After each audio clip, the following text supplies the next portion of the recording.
One of the first steps in prepping is to have a solid risk assessment. Now, this isn't meant to be something scary, but it's meant to empower you so that you're prepared for the worst, whether those problems be natural disasters or policies and political shifts. So, what is a risk assessment? It is a stress test for your life so you can measure what could go wrong, how likely it is to happen, how bad it might be, and what you can do if the worst were to happen. So what should a person include in a risk assessment? Well, that depends largely on your location, who you're making the risk assessment with, and what kinds of changes might happen in the future. So let's get into it.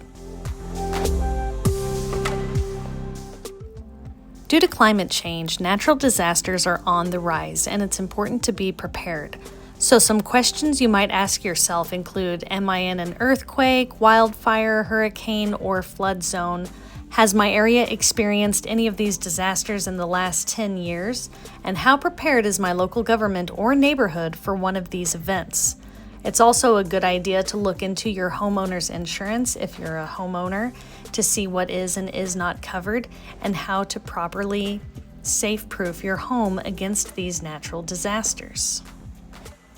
Do you have the tools necessary to deal with problems like downed trees due to storms? Are you in a floodplain? So consider where you live and what resources are available should a natural disaster or major storm occur. Another thing to think about is infrastructure and utility risks. Now, power can go out because of storms, but it can also go out because of civil unrest and other issues. So some questions you might ask yourself include, what happens if my power goes out for 48 hours? How could that negatively affect you? Do you have backup water, food, and medications? And if the heating or the cooling plan were to go out or the grid goes down, how much danger would you be in?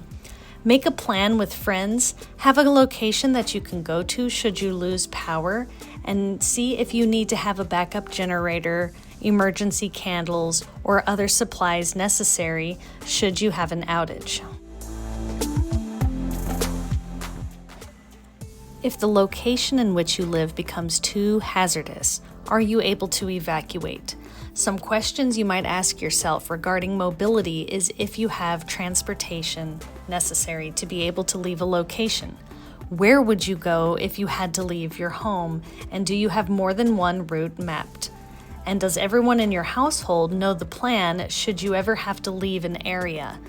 Now, people might need to evacuate due to storms or civil unrest or war. There's any number of reasons, but having a place to go and having a plan ready is absolutely crucial.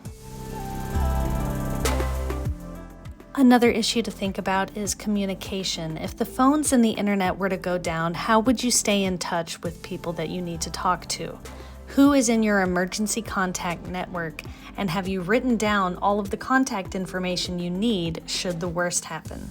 It's hard to imagine a world without internet or a world without technology, but it has happened before and it could happen again. So having a backup plan, having cash handy in the event that you can't pay other ways, and having a way to get a hold of people if you absolutely need to is incredibly important in the event of an emergency or a power outage.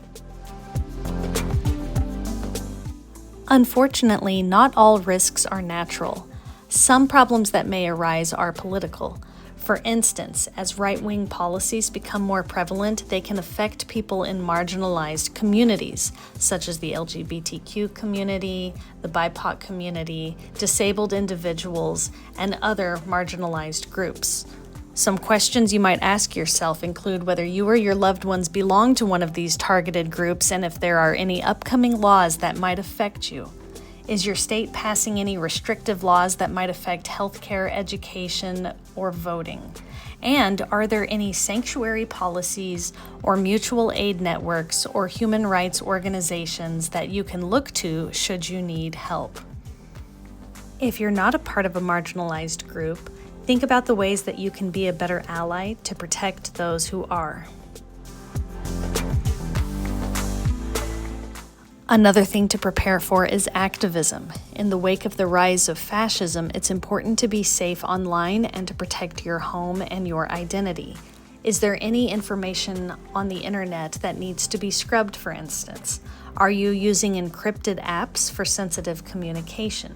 Do you know your rights if you're approached by the police?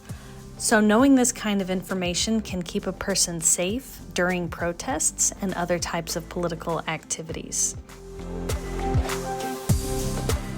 Social unrest may become more prevalent with the rise of fascism, so there are a few things to think about to keep your home and your loved ones safe. Do you have a safe place to go to if you needed to? Do you have trusted people with safety plans and a community that you can rely on? Do you have your ID, your passport ready, and cash in hand in the event that you needed to leave quickly? Is your location and other sensitive information safe and not being published online for people to see? And finally, do you have a community or network of trusted friends who can help you in times of trouble? Mutual aid networks and community building organizations are more crucial now than ever. Do you have a buddy system for protests, appointments, emergency exits? Do you have friends that you can rely on or family members in times of trouble? And have you thought about who in your community might be the most vulnerable and the most in need of your help? One of the best things we can do during troubling times is to build community and find groups of like-minded people to support one another and help each other during crises and emergencies. Remember, doing a risk assessment isn't about fear. It's about liberation through preparation.